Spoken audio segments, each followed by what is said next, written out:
Hello and welcome to Back to the Feature with Evan and Gabby, double features, double takes. This is the podcast where we talk about two movies, one new, one older, what makes them a good pair, and how the history of films influences the present. I'm Evan. And I'm Gabby. And today we are discussing The Phoenician Scheme and Paper Moon.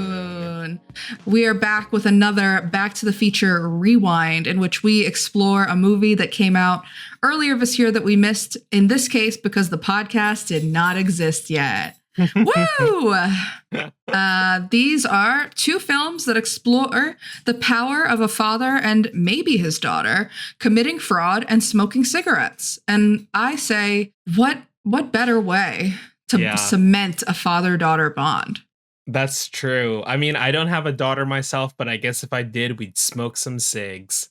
Yeah. Still one of the funniest things to ever happen to me. Like, it's like funny, not funny, because apparently I did do some deep diving into Ryan O'Neal's personal life as I watched this movie for the third time. Yeah.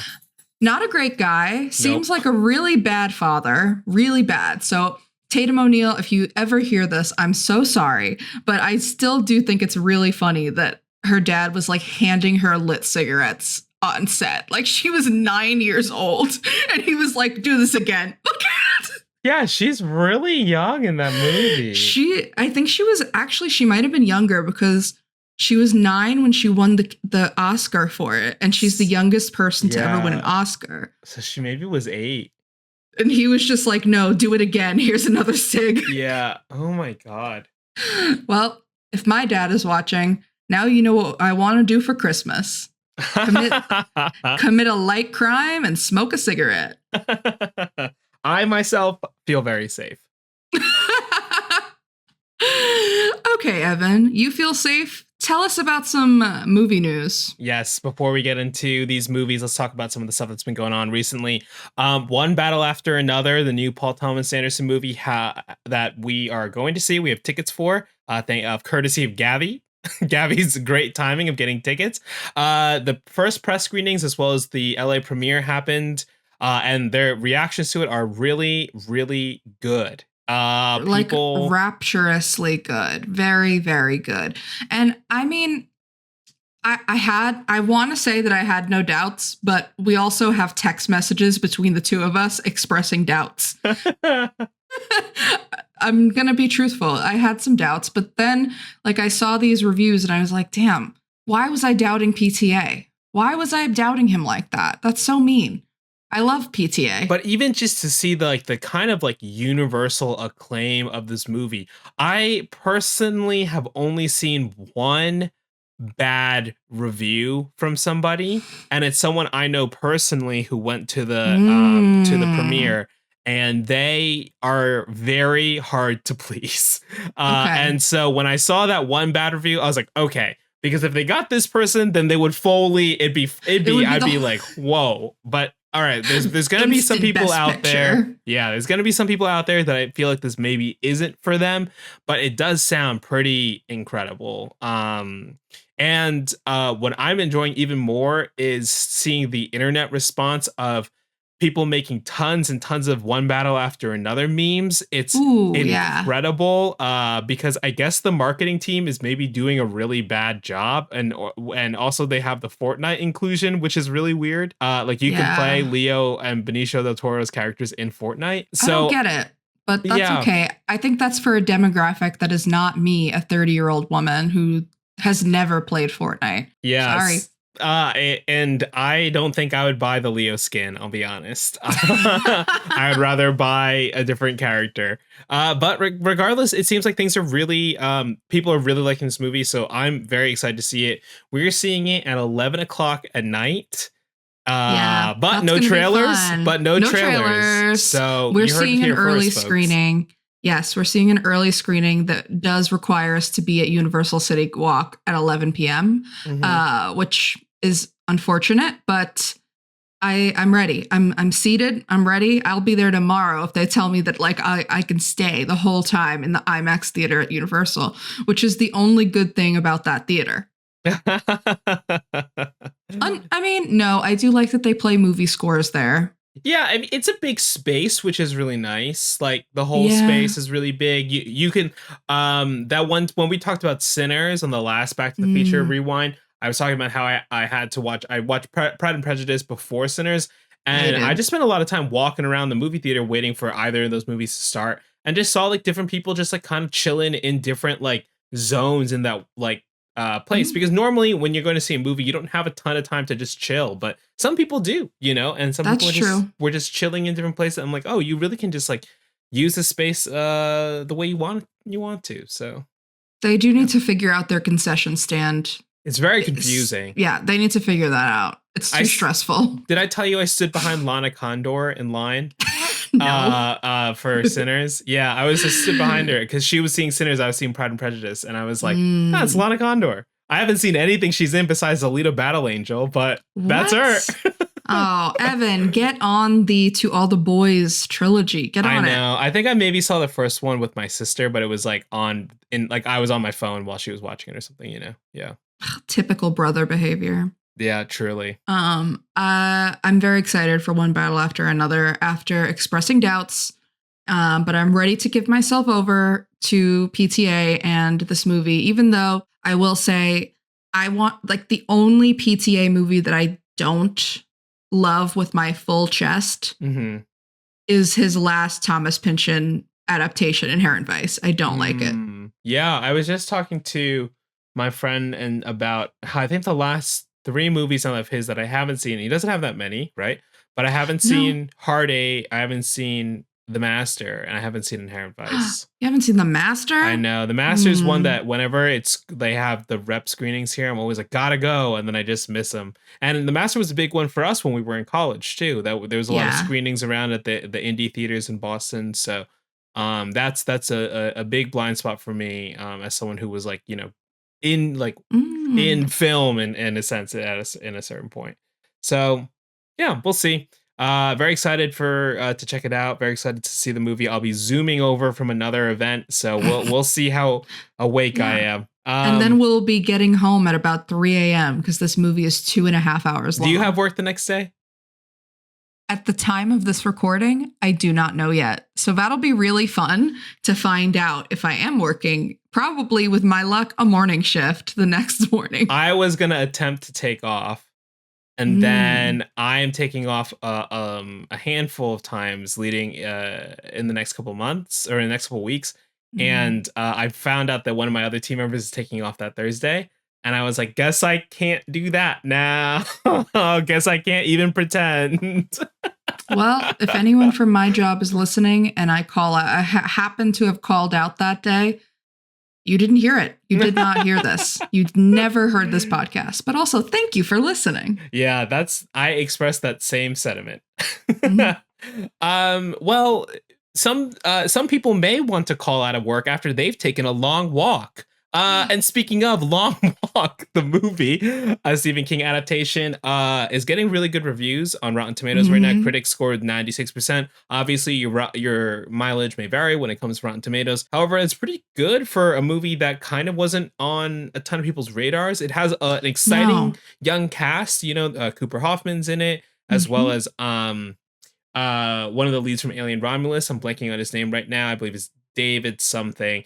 Oh, yes, yes. He's also, I thought he was in Industry too. I really like him. I think so, yeah. And Mark Hamill as well. Mark Hamill in his second Life of Stephen King adaptation after starring in Life of Chuck. Oh, God. Don't remind me of Life of Chuck at this time. What he goes, what does he do? He's me and our friend Walker doing that all the time. Me and Walker just snap into the air. That sounds like a really Walker thing, so I'm going to allow it. I hope Walker, if you're listening, you didn't hear it. David Johnson is David Johnson. Yes. Very good in Industry. Yeah. Season 1. But yeah, so that's getting really good reviews. That comes out this week. At least when I don't know when we're releasing this, but yeah, it's coming out soon. So I had tickets to it. I believe I need to reschedule I kind of want to go to one of the crazy ones where they have treadmills instead of seats, where you have to be on the treadmill the entire time that you're watching the movie. Mm-hmm. I have no idea what the runtime is, but I am currently too cheap to keep going to the gym. So I would love to see a movie instead and just walk lazily on the treadmill like I normally would do at the gym.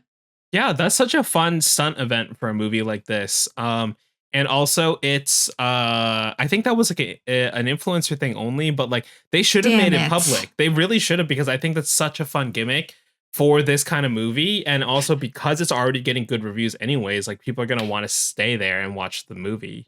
Maybe if I go to a 4DX screening, that's what it'll be. Oh yeah. Yeah. Trailer talk. Mm-hmm. We finally got a Knives Out 3 trailer teaser for the upcoming Wake Up Dead Man, which premiered this past week at the Toronto International Film Festival to very positive reviews. I'm pretty excited. A lot of reviews calling it the best of the series so far. I was not a huge Glass Onion fan, but same. I do love the original Knives Out. I think it's really good.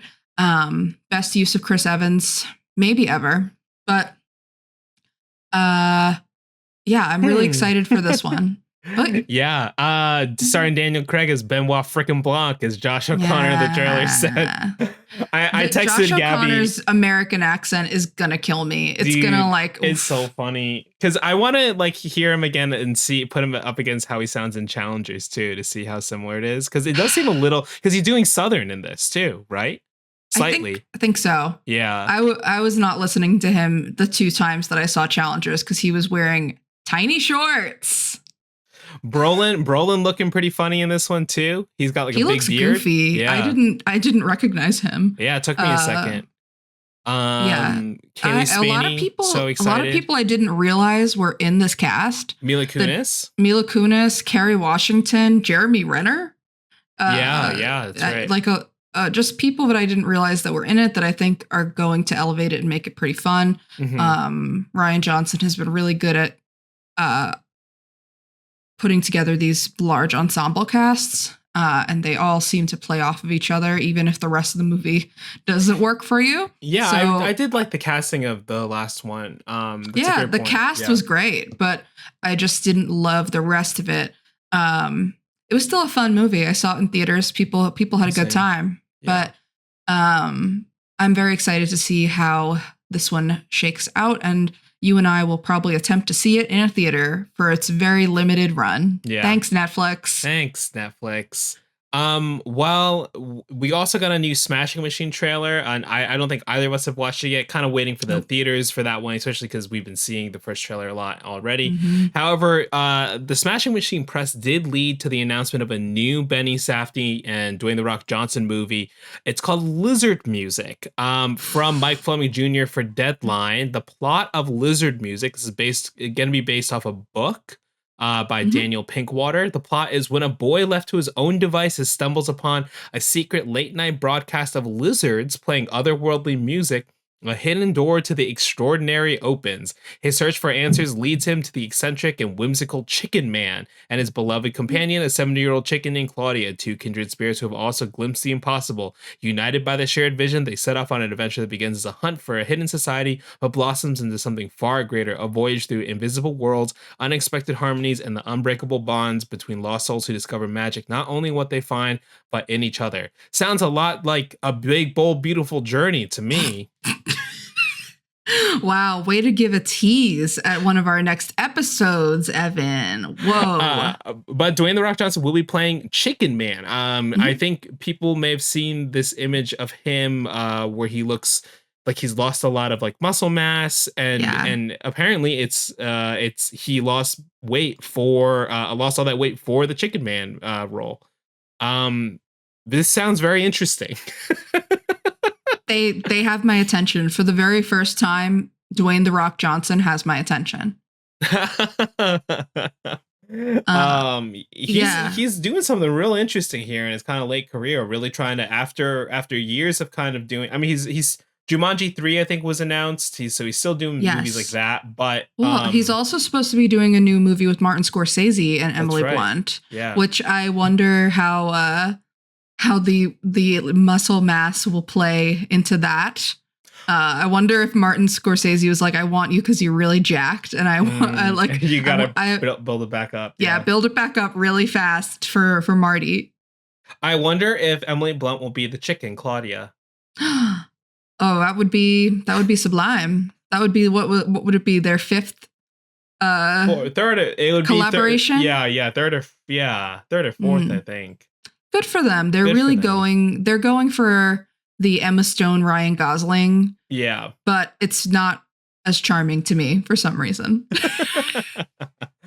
Speaking of things that maybe are not charming to Gabby, Song Sung Blue, a new Christmas Day movie that was announced with Hugh Jackman and Kate Hudson. They're playing performers who I think become a tribute band. This was just surprising to see. It's nice to see Hugh Jackman do the musical thing. I think, I've been seeing Greatest Showman. People love him in that, though. People love the Broadway musical. Multiple Broadway musicals he's done.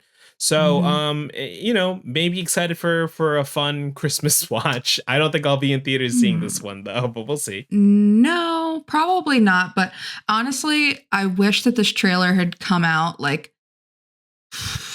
hours before it did, because I don't know if you were doing this, Evan, yet, because if you're not doing it yet, I will make you do it with me later. But every year I do the Vulture Movie Fantasy League leading up to the award season. And this is a game where you get 100 fictional dollars to buy like a roster of movies that all cost a certain amount of money. Like if you want to buy Sinners, that's great, but it's going to cost you $40. And then you only have $60 to fill 9 more movies. So I submitted my roster just like right before I saw clips for the Song Sung Blue trailer. And I believe it's listed for $2 in this auction. Oh, man. I saw clips and I was like, damn, I should have taken this because I think it'll actually make a lot of money. Yeah, probably will.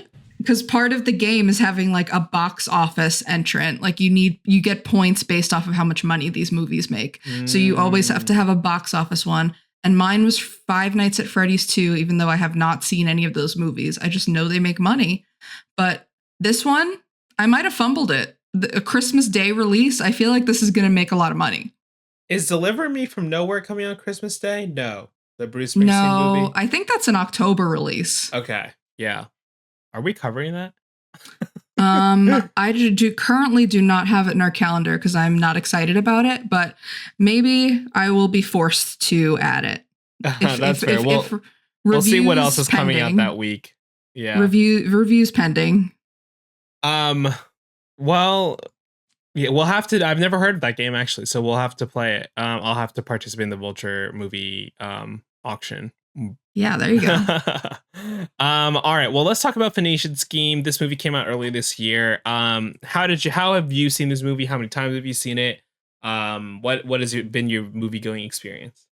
So I saw it twice. I saw it once at an early screening that I went to with my partner. We're big Wes Anderson fans, I suppose, or at least we've seen a lot of his movies together in the course of our relationship. So it's just like there's a new one out, we're gonna see it. And I went to we did that at Century City. It was interesting screening. It was like one of the ones that was moderated by like a Focus Features person, like monitoring us and making sure that no one took their phones out the entire time, which I thought was just kind of a cool job because I would do that for free. I would stand there and be like, no one on their phones for free. Yeah. But it was a good crowd. And the second time I saw it was just at home, and it was more intimate, I think, just to see it at home and to kind of pay attention to it more. I don't know if you find this with Wes Anderson, but I always find that the first time I see one of his films, I'm kind of so visually overloaded by everything that's going on that I kind of miss some of the story or the dialogue. So I always like to see a Wes movie more than once, just so that I understand.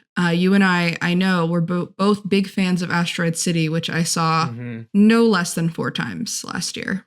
Yeah, I own Asteroid City now, and I think I've already watched it twice, which means I've seen it 5 times, I think.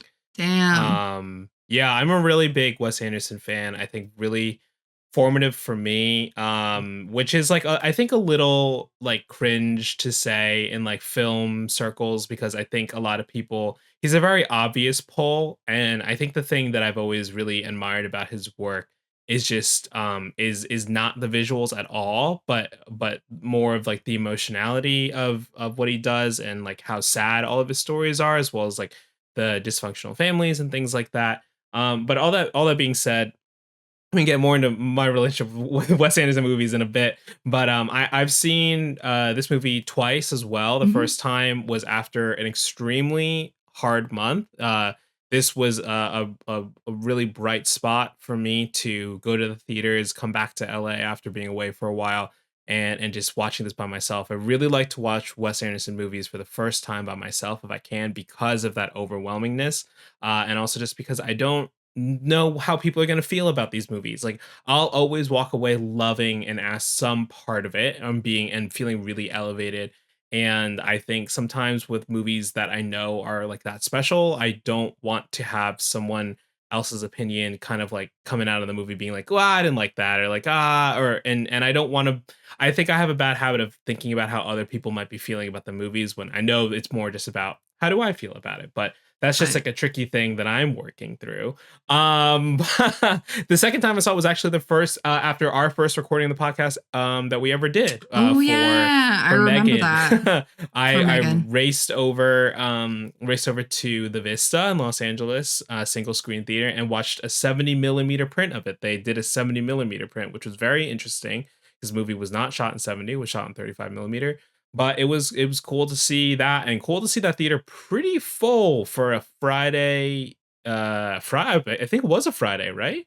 It's a I weekday. think so. Yeah. Yeah, it was something. So it was cool to see how full it was, especially because the movie had been out for a while at that point. Yeah. Um, and that's kind of, that's why this movie is so I love that we're covering this. I hadn't even thought that we would until you suggested it, but it feels so intertwined with the start, literally with the start of the podcast. So it's nice Yeah. to revisit this one and talk about it. Would you say we're rewinding, Evan? Oh, be kind, rewind, and let's talk about the Phoenician Scheme. This movie premiered on May 18th at the Cannes Film Festival and released wide May 30th, 2025. Directed by Wes Anderson, written by Wes Anderson with a story by him and Roman Coppola. Produced by Anderson, Stephen Rails, Jeremy Dawson, and John Peet. Starring another all-star theater troupe style cast, including Benicio Del Toro, Mia Threapleton, Michael Cera, Riz Ahmed, Tom Hanks, Bryan Cranston, Matthew Amalric, Richard Ayoade. Say it again. Richard Ayoade. Jeffrey Wright, Scarlett Johansson, Benedict Cumberbatch, Rupert Friend, Hope Davis, Charlotte Gainsbourg, Willem Dafoe, F. Murray Abraham, and of course, Bill Murray. Charlotte Gainsbourg, that's who I forgot. I was watching the scene again where he meets the women in the flashback or the dream sequence, and I was like, who is that in there again? Um, what a cast, a classic Wes Anderson move at this point, casting a billion people that you want to see, and all people who are working. We discussed this. I think we discussed this. Oh, we didn't. We were talking about it before Mm-mm. off mic. One of the things about Wes Anderson's movies is that he does them really cheaply somehow. We'll get into more of the box office stuff, but this movie only cost around $30 million to make, and those are big stars, and Wes Anderson is Big. just one of those directors that can get people to get in, and if he clicks with you, if you click with him and you want to keep working, I mean, see Scarlett Johansson, right? See Jeffrey Wright. Tom Hanks just did his first movie with Wes Anderson in Asteroid City. That was last year, and now he's in it again. He's part of a troupe. Like I Part of the just, troupe, yeah. yeah, I think Wes Anderson just has this incredible ability to assemble people, to assemble these troops. And Yeah. I read an article I think it was when Asteroid City came out, about how Wes conducts these rehearsals and things before they even start filming, and everybody has dinner together and everybody is kind of staying in the same place. And it really does sound like that kind of you're at theater camp vibe, which is nice. And I guess builds a rapport with the director, but also with the cast. And you just want to keep working with each other. But a great sign for any director, writer, creative when people want to keep working with you. Yeah, it's kind of my like platonic ideal of like making a movie. Like one version of it is just to have this very communal aspect. That's why I really love it's why I really like Joss Whedon's Much Ado About Nothing. Not because of Joss Whedon, but because he was like, hey, how about I get a bunch of my friends in this house for a week and we're gonna do an adaptation of Much Ado About Nothing. And it's just really fun, right? And you can tell that people are having fun. You can tell that they're all kind of like jiving together, right? And that feel is much more apparent in movies like Asteroid City or in Grand Budapest, in a sense, because there's just a lot more like group interactions as opposed to these. It feels like more like split off as we get into discussing this movie. But yeah, just a really big fan of Wes's style and what he does behind the scenes too, of how to get these things going. But the Phoenician Scheme, if you haven't seen it, this movie's about an industrialist, Zsa Corda, played by Benicio Del Toro, who is constantly trying to getting assassinated or he's assassination trying attempts. To get assassinated. Yeah. Sorry. Yeah. He's constantly almost assassinated. Yeah. There we go. Yeah.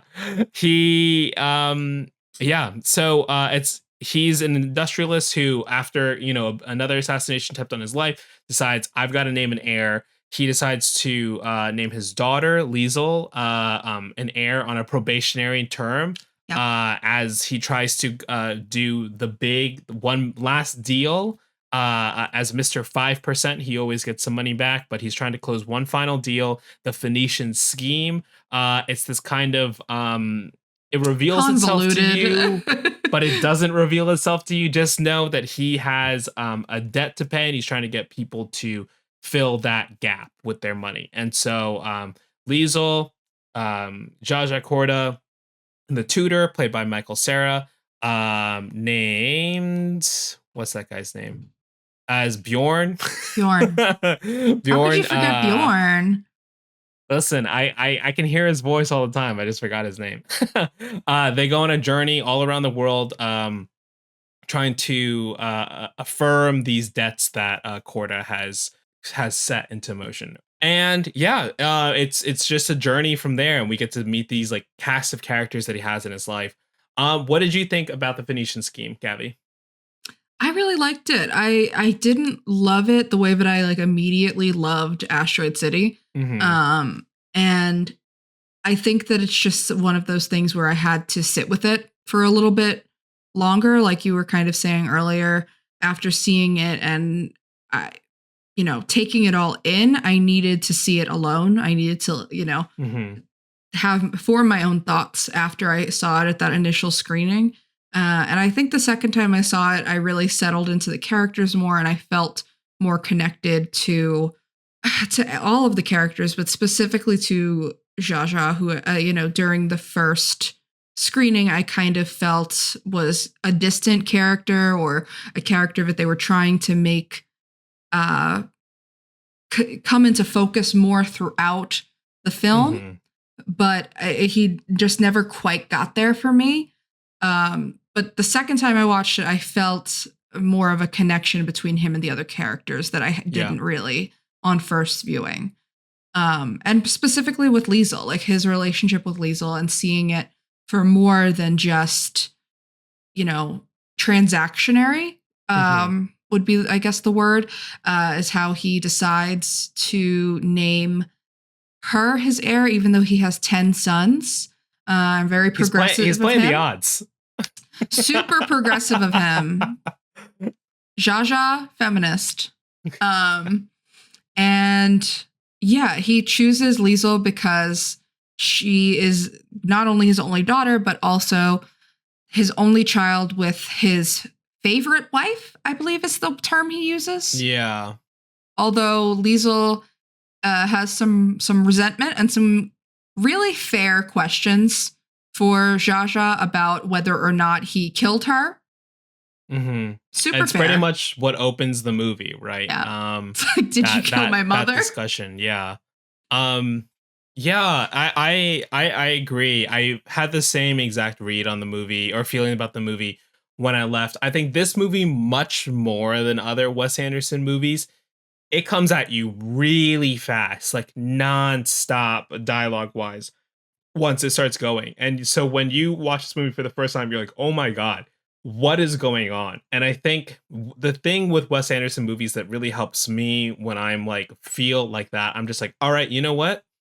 Let's just like let it watch, like let's just like take it all in and just like don't try to like think about it. Just like just take it for what you're getting. Let it wash over you. Yeah, and yeah. I was just trying to, I was thinking about it too much maybe the first time too, because I was trying to keep track of all the grenades. And like, I was like, surely one of these grenades is going to go off. Oh, sure. You know, but, and eventually it does, but they tell you.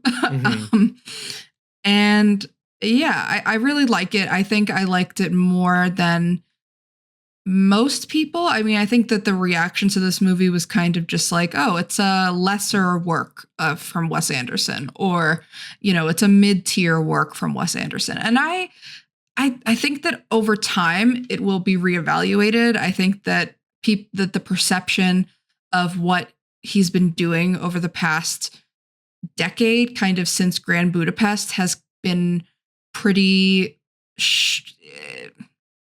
not poorly received, but people are just confused because Grand Budapest is his biggest movie. We talked about this a little bit before we started recording. You know, his biggest movie by far, with awards bodies, with box office, with general audiences. And since then, you know, he's just not a commercial filmmaker, or not in the pursuit of that kind of, you know, that kind of building up onto, I'm going to become a blockbuster hit maker. And that's totally fine. That's not his style. It's not the stories that he wants to tell. But I think that people kind of expected something else from him. And then he was like, no, I'm going to make Isle of Dogs and you're going to watch it. Yeah. And, you know, I think that people have been saying that this is kind of his slump period. And I don't agree. I don't agree either. I don't think he misses. I really don't. Like, I think similar to PTA that we were talking about earlier, I don't know that there is a Wes Anderson movie that I actively dislike. No. Yeah. I mean, he doesn't really miss for me. Even if it's a movie I'm lukewarm on, I'm still coming out of it like, damn, good movie. Yeah, the only one I actively dislike would be Isle of Dogs, just because I feel like it occupies a pretty gray area of just like cultural appropriation, which is interesting. I will watch it again one day. I have a very fun memory of me and my friend Sam riding Lime scooters around before seeing an early screening of it at the Aero Theater, and then we left being like, not sure about that one, but. Yeah. Did not finish it because I didn't like it so much. So that would fun fact. That's actually also my least favorite. Yeah. But even that movie, I'm like, wow, there's a lot of craftsmanship that went into this. It's the animation style is really interesting. You know, even if I don't, you know, click with it 100%, there's something to admire in it for me. I don't agree that this is Wes Anderson's flop era. So I think you can really chart his growth in a different way after Grand Budapest Hotel and Isle of Dogs, right? Because he makes French Dispatch, and when he does French Dispatch, I think he's accessing something really, really interesting when it comes to terms of like humanity and kind of like storytelling and what the differences between reality and fantasy when it comes to documenting an event, or not fantasy, but perception. Yeah, there we go. And he also starts to do some stuff different visually with like the color palette he's accessing. And a lot of that starts to become more on display here in the Phoenician Scheme, as well as in The Wonderful Story of Henry Sugar. And Asteroid City, I think is quite incredible because of some of the stuff that he's kind of like interested in there, and how he's working this like story within a story within a story thing to and how that echoes throughout, like what he's what the main lesson of that movie is just like, how do you be okay with life as is, which is Mhm. wild. So How do with you this cope with one, loss? How do you yeah. how do you continue to go on after you experience something so profoundly life altering, whether it's Mhm. grief, whether it's witnessing some kind of phenomenon like an alien coming Yeah. to your science fair. Um I think that's the most Wes Anderson movie to date, and in like post Grand Budapest. And I think that Yeah. that's why it annoyed some people, because it had a Mhm. lot of very Wes Anderson-y devices, like the Mhm. dollhouse effect, this story within a story within a story, it's a TV show, no, it's a play, no, it's a this, it's, I think people were really turned off by that. Um, Yeah. I And think because that, at a certain again, we're saying like when you just let a Wes Anderson movie take over for you, it all kind of clicks. But Mhm. I think some people were just getting really caught and stumbling on the plot mechanisms that he was Yeah. using there. And that, you can say the same thing in certain sense for the Phoenician scheme, right? With like how confusing the scheme is Oh, and like yeah. doesn't matter. And the real point is that it doesn't, right? Like No. what the core of what the Phoenician scheme is about is like about a father and a daughter. And what do you have when if you have nothing, no material gains, like what is the legacy that you leave behind, right? And it's him questioning the actions in his life leading up to this point and what he's going to do moving forward. I think the movie is really interesting that it presents us with this argument right up top, which is like, did he kill my mother? Right. And Mhm. we kind of view Mia Threapleton's character, Kate Winslet's daughter, Yeah. Liesel, as kind of like this audience surrogate, right? As we enter into his world. But the more we watch the movie, the more we realize how self-assured Liesel is in her beliefs, and what is she's Yeah, only she's shook becoming a nun. she's becoming a nun, and really what like shakes her later is that she realizes that maybe the nuns only wanted her money, Yeah. but we arrive at a really interesting point towards the end where there's this kind of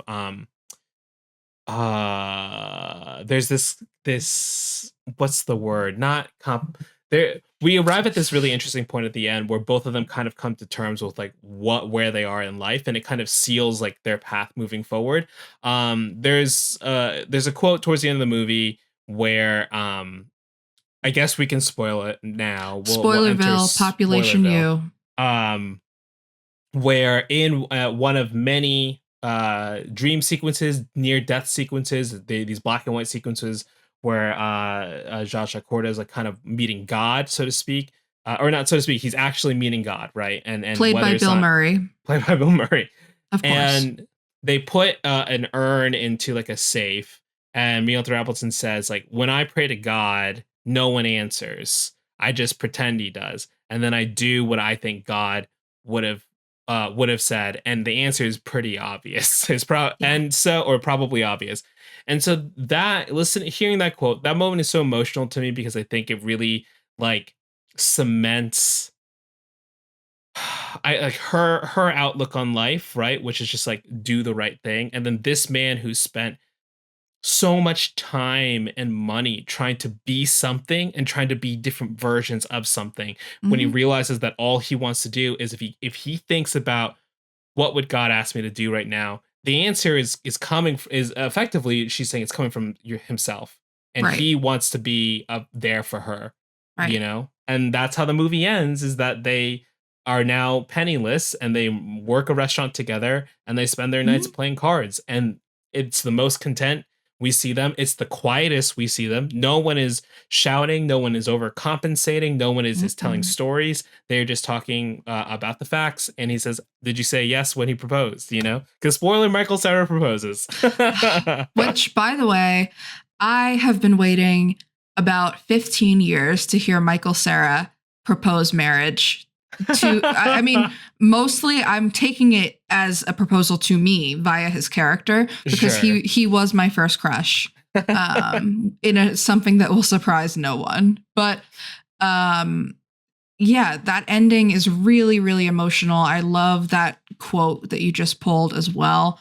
And I just feel like it hits even harder because you're seeing throughout the movie, we see her praying.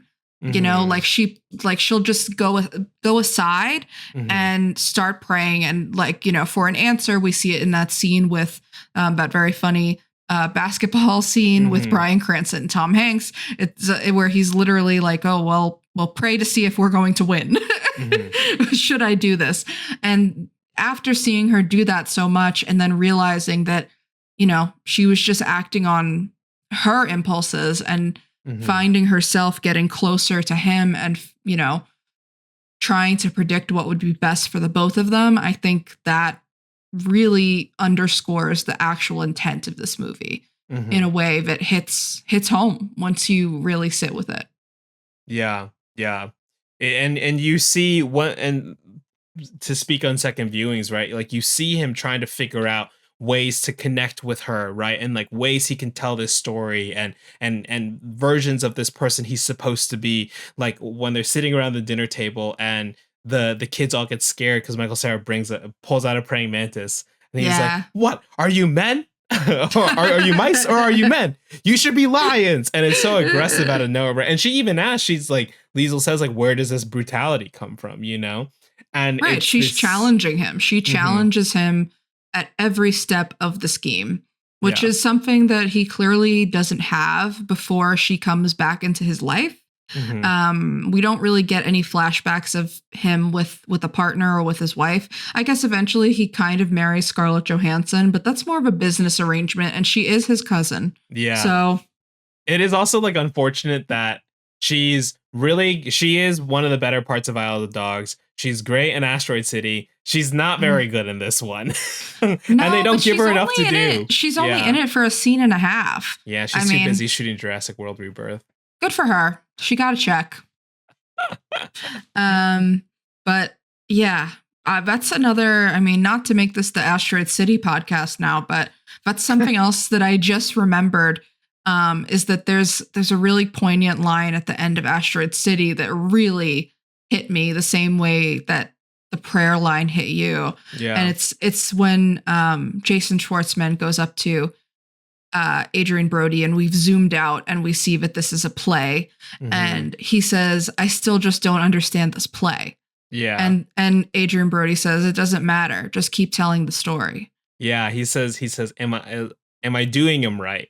Right. Yeah. And it's like, am I playing him right? Am I doing this? I know that's my favorite thing about Wes Anderson movies. I was alluding to this earlier, but Fantastic Mr. Fox is kind of like the movie that cemented the deal for me to apply to film schools, to consider making movies and making entertainment like something professionally, just because the movies are dressed up right in this very fantastical thing, and these incredible designs and these fun colors, and the music is always so great, whether it's the score or the soundtrack. But what always gets me is just there's always this moment in the movie where it really slows down and it like puts all the cards on the table, and it's like, this is what the movie's about, right? Fantastic Mr. Fox, it's the scene when they're in the sewers and he's like, maybe all we are animals. Yeah. Asteroid City, that whole black and white scene.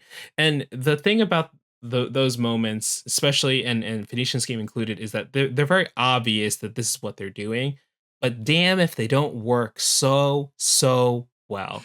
I cannot tell you. It's about the execution, Evan. Cannot tell you. Yeah. Oh, every time that scene in Asteroid City comes up, I like tear up because it's so good.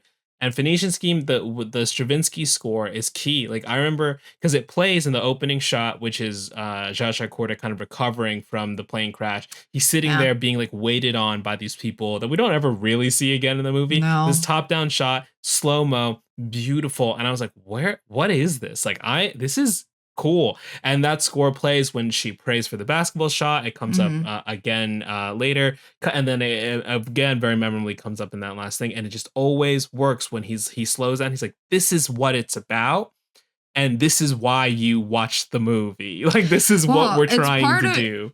It's part of his mastery to me as a storyteller. It's it's really easy to get caught up in the visual elements and the, diorama elements of his filmmaking. And he does clearly care about building these worlds in a really specific way.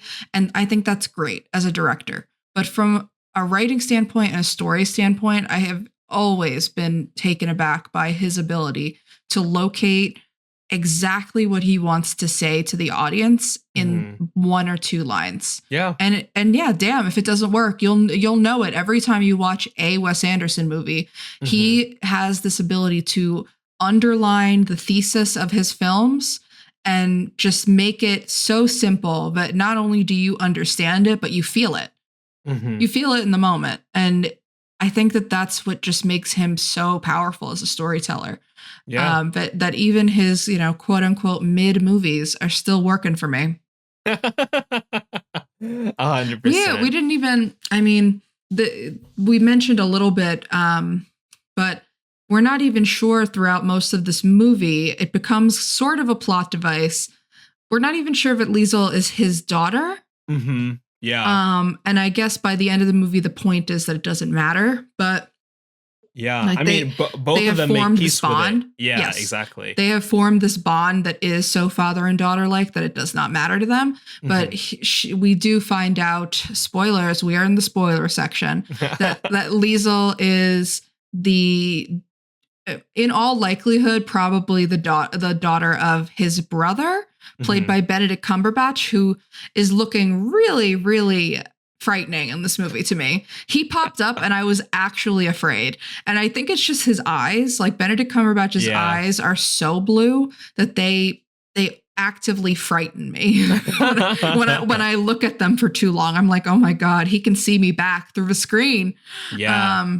But that's the point of the movie, is that it really doesn't matter. It's about this bond. And to your earlier point, it's not even about the scheme. You know, and you would think it would matter because that's the name of the movie, but it doesn't really matter. And that goes, dressing. It's just more dressing on the movie. And that goes back to that central thing, or at least how I feel about it, right? Like this is supposed to be the crowning achievement of his industrial career.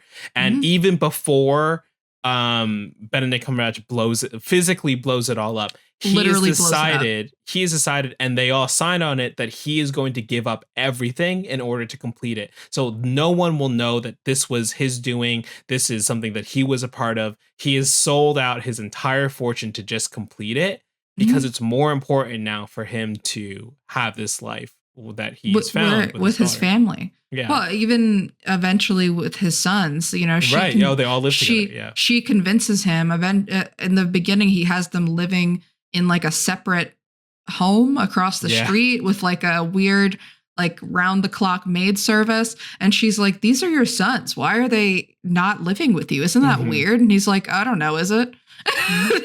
And now, they all live in essentially a 1-bedroom apartment together. So make that make sense. Some other highlights from this movie, I think the whole like French section is really awesome. Good. The nightclub, and then into Jeffrey Wright's moment or scenes, which is also just like really, really fun. Jeffrey Wright, I'm really glad that Wes Anderson added him to the group because he's incredible in The French Dispatch. It's his best collaboration of the 3 movies he's done with them, but just really, really good stuff there.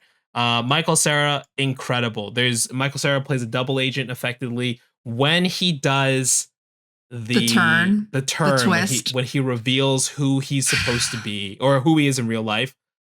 It blew my mind. I was like, I cannot believe this is so funny. Like the theater was blown away. And I gotta say, like, it's not what you cast Michael Cera to do. Like you cast Michael Cera to be Bjorn, to be like, and he's crushing it as Bjorn in the first half of this movie. When Bjorn gets drunk off of like 2 beers and Liesel is just like, what's wrong with you? Like, and he's like, would you like to go on a date?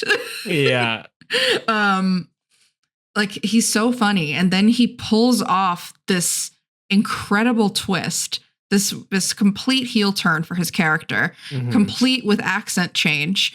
And I saw a new level of Michael Cera. And also a layer of him that fits so perfectly into the Wes Anderson troupe that I found myself questioning, how is this his first Wes Anderson movie? Yeah. I know that was like a common refrain leading up to this movie. So it was really great to see him be such a part of this ensemble, like a really core part of the movie, and playing this dual role. It was super, super fun.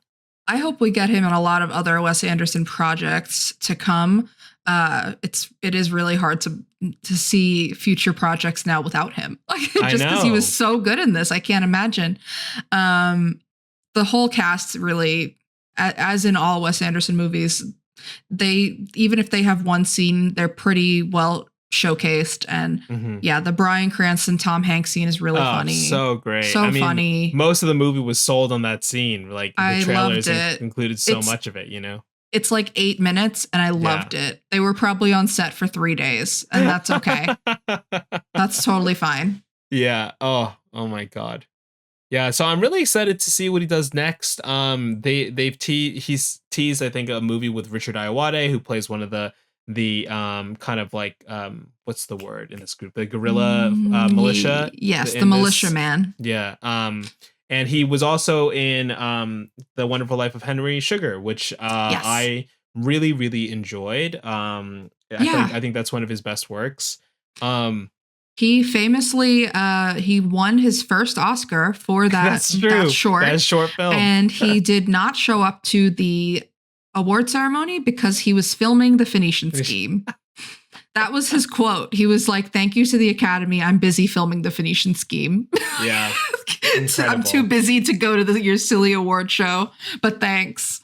Thanks for awarding me for the Netflix one. God, I always forget that he's from Texas, man. He's just, I know he doesn't live there anymore. I know that he's like moved on and he mostly lives in France, but I always think of him like he just has such a European way about him. He's curated it, you know? But I'm just like, he lives in France now, though. Yeah, I believe his partner is European. He is also notably in this movie. This is his girl dad movie. He is a girl dad, and it's showing. He did speak a little bit actually about the inspiration for the Phoenician Scheme being his father-in-law, which I thought was pretty interesting. And I have a lot of questions about him now. But what an interesting person to join the family of. Can you imagine if Zsa Zsa was your father-in-law? Nope. I cannot, will not. Don't want to think about it. Yeah. He just, you meet him for the first time, he hands you a couple of grenades. Just a gift for the house, you know? Yeah. You always got to have one on you, you know, just to to be nice, to give him to anyone you see.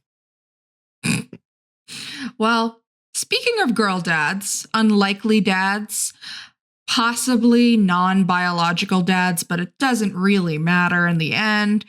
Let's dive into our conversation about Paper Moon. Evan, let's get into Paper Moon, a movie that I love dearly.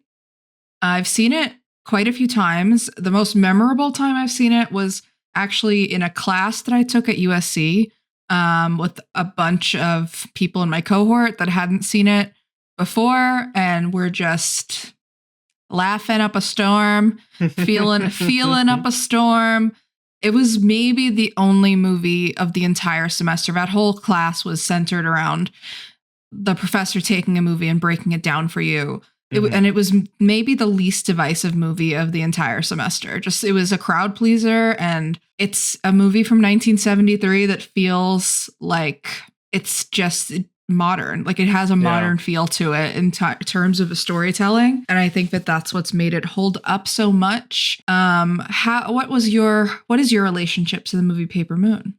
Yeah, I mean, hard not to like this one, you know. Paper Moon is directed by Peter Bogdanovich, written by Alvin Sargent, based on the novel Addie Prey by Joe David Brown, produced by Bogdanovich as well, starring real-life father and daughter Ryan O'Neal and Tatum O'Neal alongside Madeline Kahn and John Hillerman.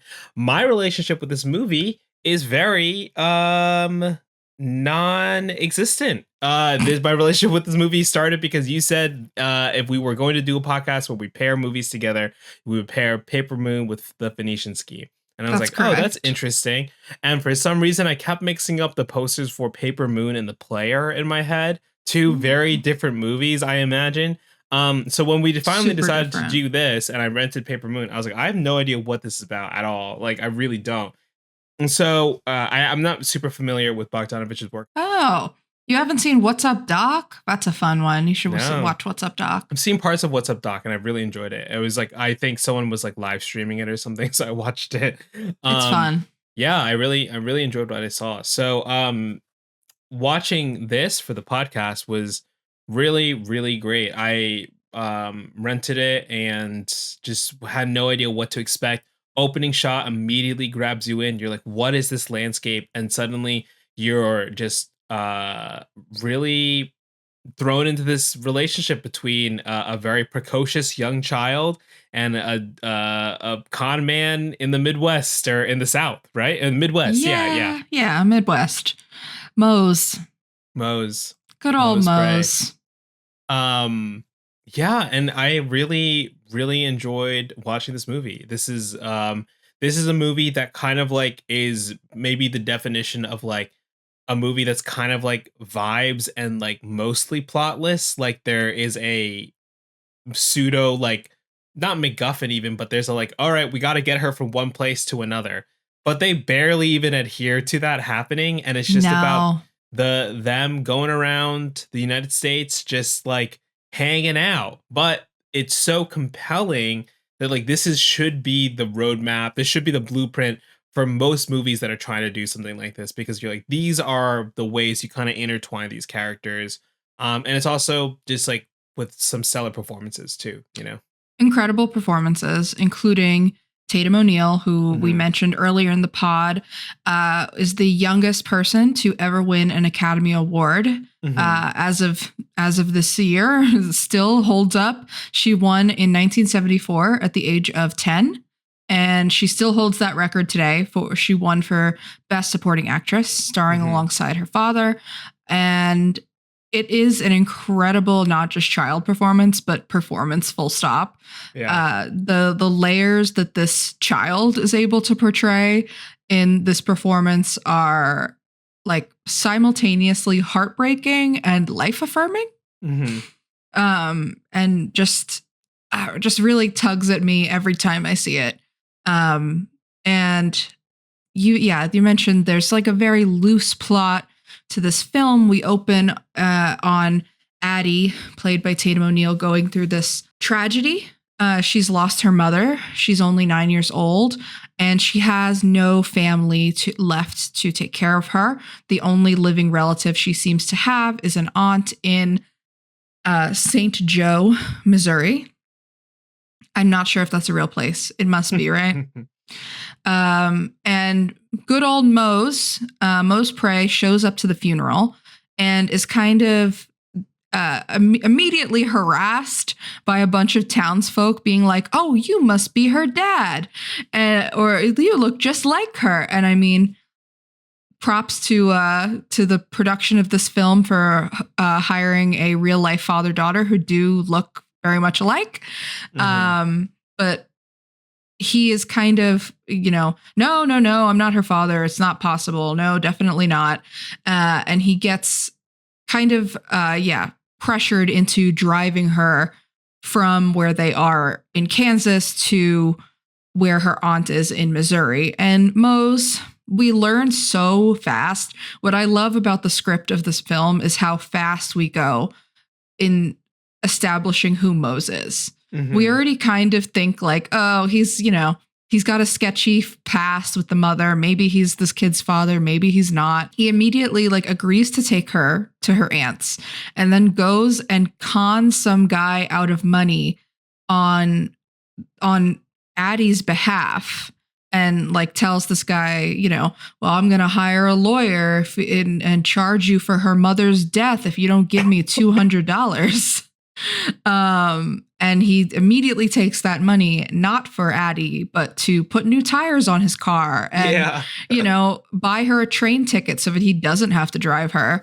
And we see that he's a con man. We see that he is not in any of this for the goodness of his heart. He does not care about this child at all.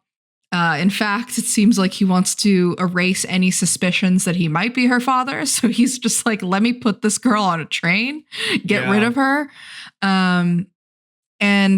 But Addie is so smart and balances his kind of, sly thinking to the point where she not only overhears what he's doing and is like, well, if you're not my dad and you're not going to take custody of me, then I need that $200.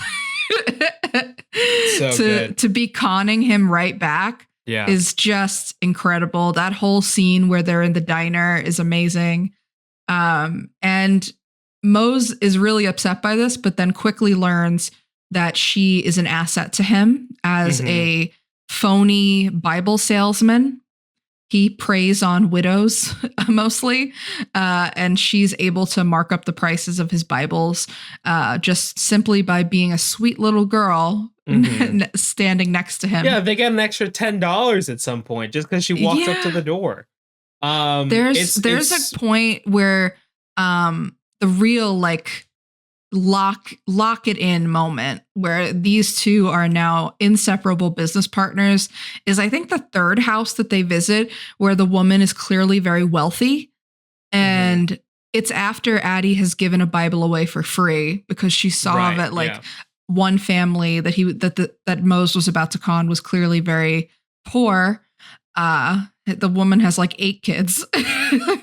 And then they go to this woman's house that's very wealthy, clearly. And Mose is not noticing. And he's just happy to ask for his normal $8. And Addie notices not only that this woman is very wealthy, but that she has a bunch of religious paraphernalia in her living room. And she just screams out that this Bible is $24, actually. And Evan, I would just like to ask you, because I looked this up, how much do you think $24 in Depression era money is in 2025 money? How much do you think that Bible would be today? Oh yeah, I did think about that when she said that. $75, right? $420. And she gives her an extra $5 just for being cute, I guess. So she scores almost $500 on a Bible sale. And that is when Mose is like, I need her. I need her in the short term to make more money. That's so great. $400. See, I was thinking about this movie and you can't make this movie today because it would just be crypto scams. You just can't, you can't scam people in fun ways anymore. You just have to be insidious and lie and pretend you're a relative that's trapped or blah, blah, blah. I mean, it's not nice to scam people, obviously, right? No. But the quick change thing is really goofy. I was sitting there trying to make it work and I was like, wait, could I pull this off? I was thinking about it. And I mean, the amount of scams that they pull in this movie that I'm like, geez, this used to be so easy. Yeah. And there's no way to track them. There's no way, you have no idea who these people are, especially if you're Mose, who seems to be somebody who just wanders from town to town doing these scams. He doesn't seem like he has a real home. Yeah. Nobody knows him. Yeah. That's just how you make a living and it works out. And you get to hang out with people from the circus. I guess so. People from a circus and or maybe a prostitute, which is totally fine. I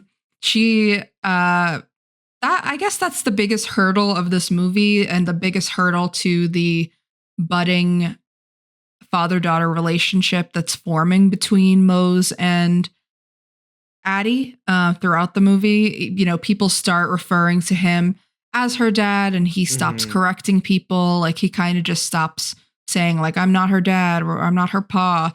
And they stop. Yeah, it reaches a nice point.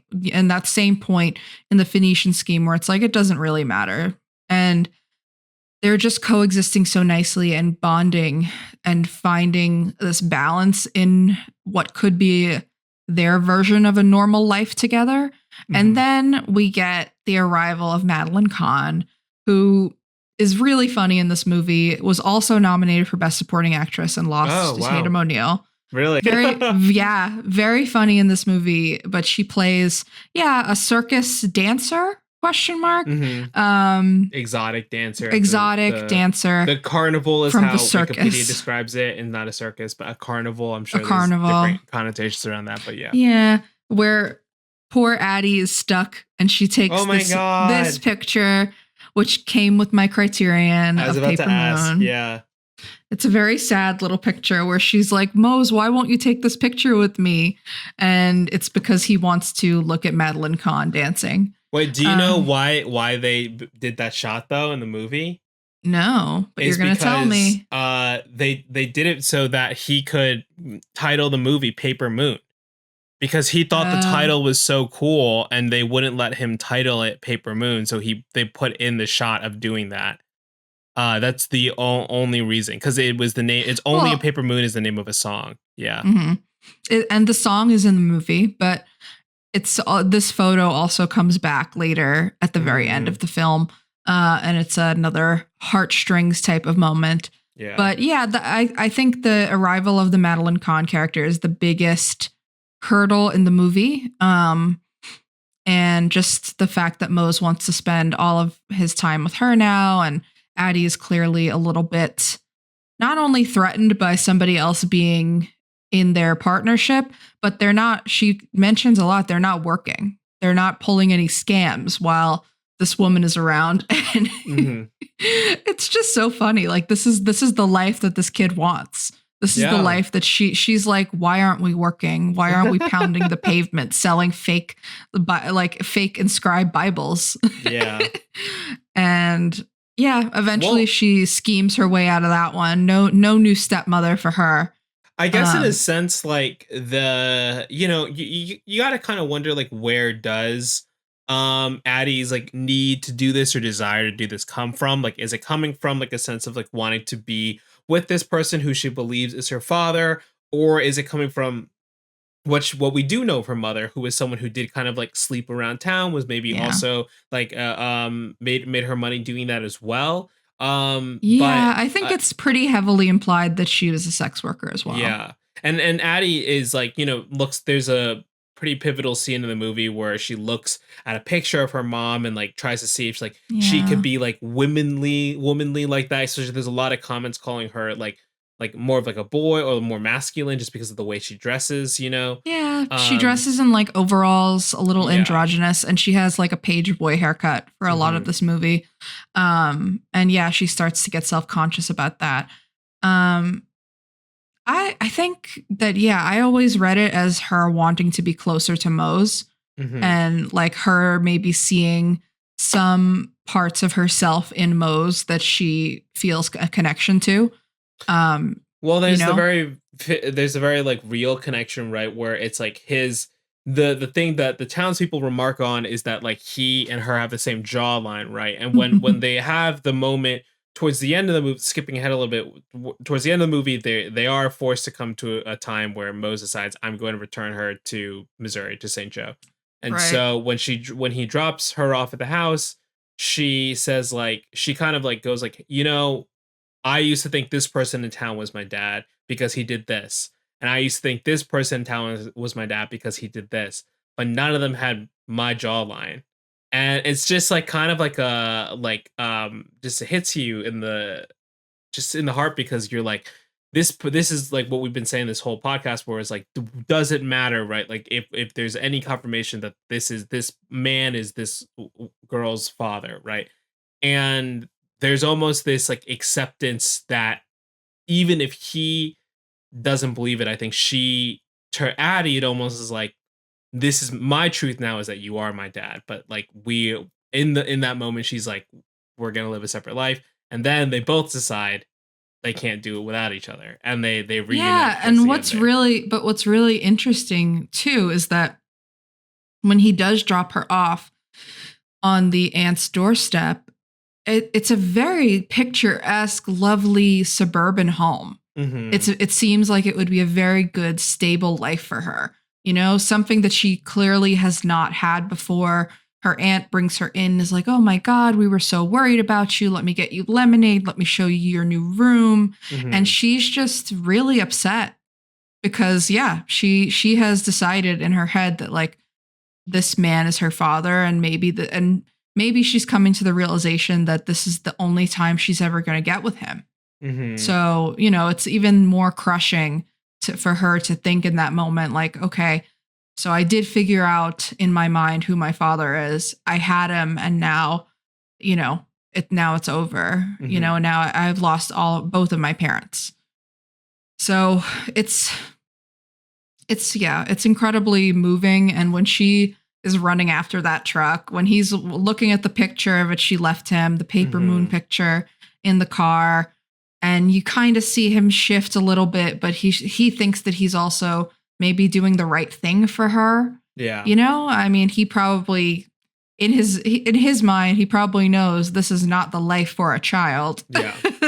Even if it's good for his business.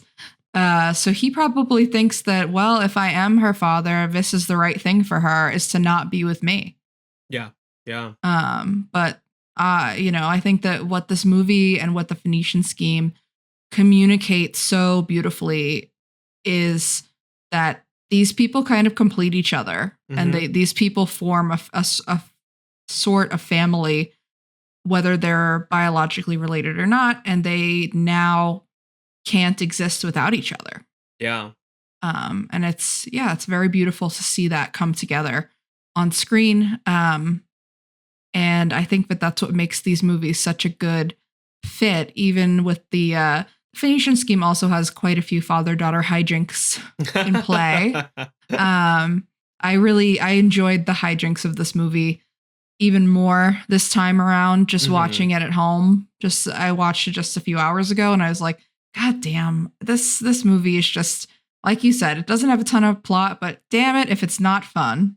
Yeah, it's fun. I mean, it's also like, it kind of reminded me a lot of High and Low, which we covered last week in the podcast, where it's taking place a very specific time period. And I think a lot of the kind of like atmosphere and like the way the people's perspectives during this time period is very shaped by this like Depression era. I believe, right? Yeah, Depression era. Yeah, and it's something that Addie is very keenly aware of throughout the film. She's constantly talking about writing letters to Franklin Roosevelt. Yeah. And about how, gee, Mose, we're making so much money right now. Maybe we should stop and give some money to these people on the side of the road. And he's like, what? Are you crazy? Times are tough. We can't do that. And she's like, exactly. Times are tough. We should help people. So I think that, it does underscore a very specific time in history, even down to the bootleggers. We don't have those anymore. No more bootleggers. Yeah, both Phoenician Scheme and I was about to say High and Low. Both Phoenician Scheme and Paper Moon have fun action set pieces. Wes Anderson movies always guaranteed to have one action set piece. In the case of the Phoenician Scheme, it's Benicio Del Toro and Benedict Cumberbatch running around with oh my gosh, just like hitting each other with canes or something, canes, like sticks. Yeah, but in this one, there's a car chase that kind of like takes you by surprise in this movie. I mean, they do spend a lot of the movie in cars, driving cars. It's a road movie in a lot of ways too. That's true. Yeah. But this whole one is fun because they're just like trying to get out of the state so the police can't catch them.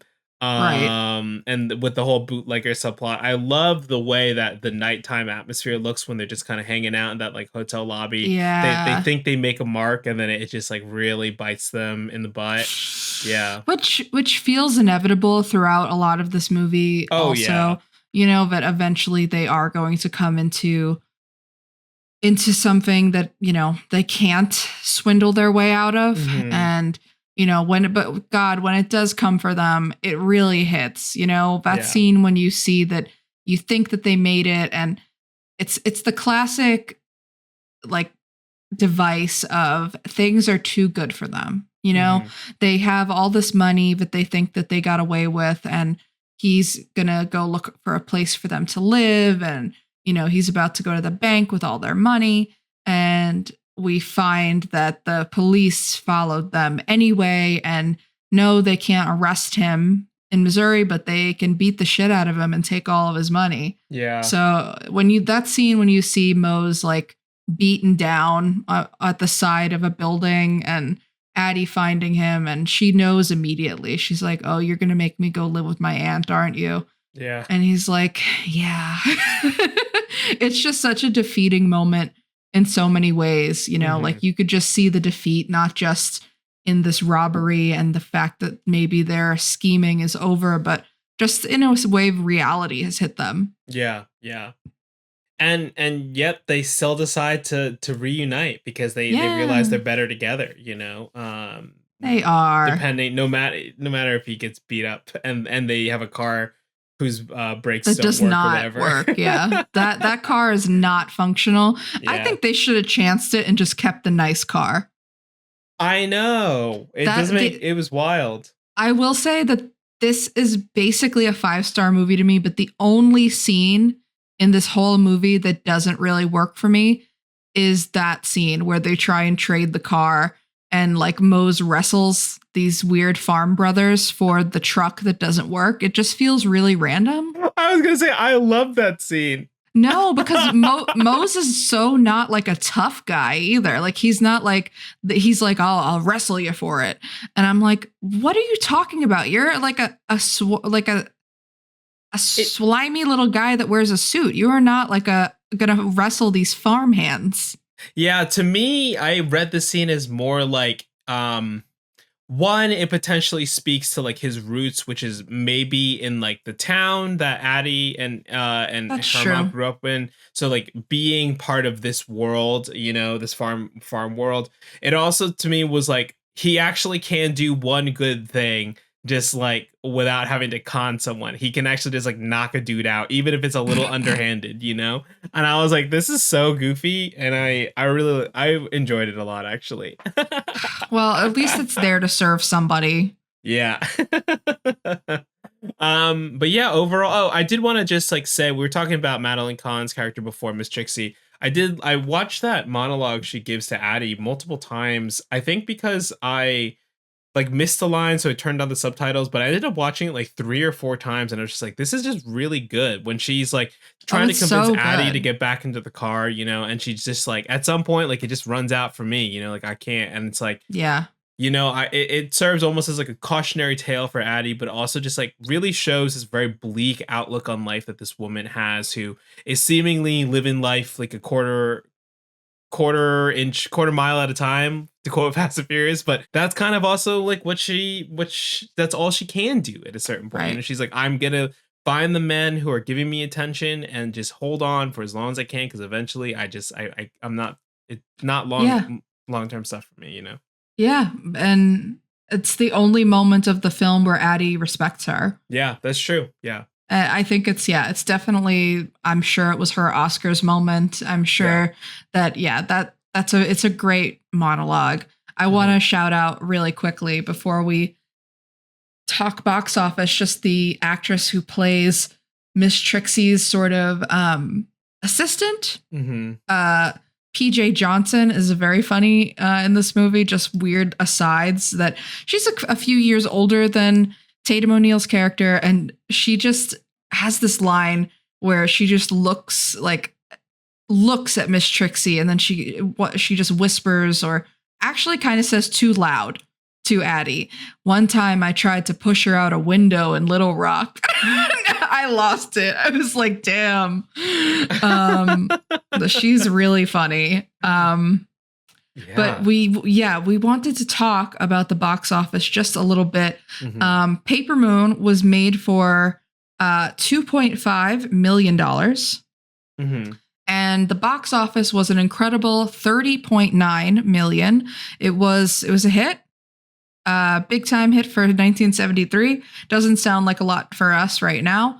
But you know who would say differently is Mr. Wes Anderson.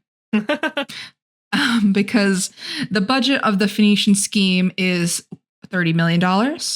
And it made at the box office, and its run is complete now, it's on VOD, $39.5 million. So just barely break it even there. Woo! 9 million buckaroos. You know, good for them. We need it's tough out there. Just keep writing Wes Anderson checks. Just keep doing it. Yeah. Please. We're going to get good stuff. Yeah. That's incredible though. 30.9 for Paper Moon. That must, I mean, I can't, $70 is probably a couple $100 million, right? If we want to just like calculate for inflation. That's a big hit. So that's great. That's pretty incredible. Yeah, I'm very interested in watching more of his films. I just watched Last Picture Show, which was I love Last Picture Show. Yeah, it's great. So really interested in What's Up Doc, you recommended earlier too. Yeah. A lot of his movies, I mean, I feel like almost an underappreciated filmmaker at this point. Mm-hmm. I think that some of his movies have just gone under the radar or have kind of hit a point of like, you know the movie, but you don't know the director. Yeah, you know? Sure. Yeah. And then you're like, oh, it's Peter Bogdanovich. Like, of course. Let's talk a little bit. Instead of doing alternate pairings for this, we're going to do something a little bit different because I, Gabby, have once again chosen the perfect pairing that no one would question.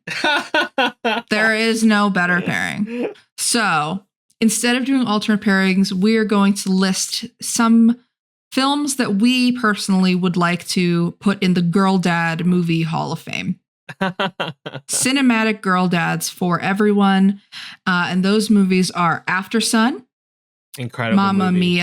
Mamma Mia, where there's 3 dads fighting to be Amanda Seyfried's dad. She said Mamma Mia 3's in the works today. Can't wait. I cannot wait. We're getting the Testament of Ann Lee this year, but I wish it was Mamma Mia 3.